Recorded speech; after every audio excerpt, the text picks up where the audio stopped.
مهر ایران در سر و جان بلوچ، نبض ایران خون شریان بلوچ.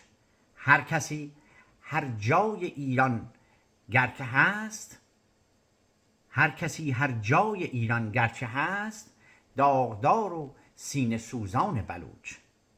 با لر و کرد و شمالی و جنوب گرمتر شد عهد و پیمان بلوچ.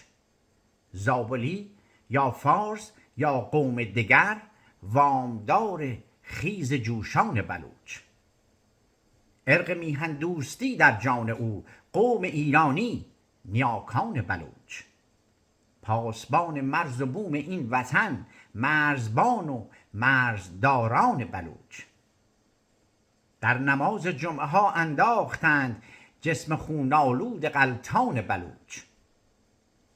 خیزشی دارد پر از جوش و خروش، در نهان خون غزلخوان بلوچ. دیدی بعد قتل عام زاهدان، جنبش خاش و سراوان بلوچ؟ چون تو ای خفاش خون آشام شب، سست و کاذب نیست ایمان بلوچ. صبر اگر لبریز شد در سینه اش، می شود چون کوه تفتان بلوچ. لاشد بردار آویزان کند قهر لبریز فروزان بلوچ. از غم کشتار آن ضحاک دین، چشم هر ایرانی گریان بلوچ.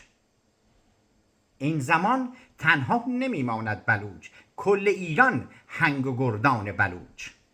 تفرقه اندازی و این حیله ها، خدشه نندازد بر اذهان بلوچ. شب سوار ظلمت و نامردمی، مسلخش با خون طفلان بلوچ. خیزش ایرانیان با یک هدف، کرد و ترک و لر فراخوان بلوچ.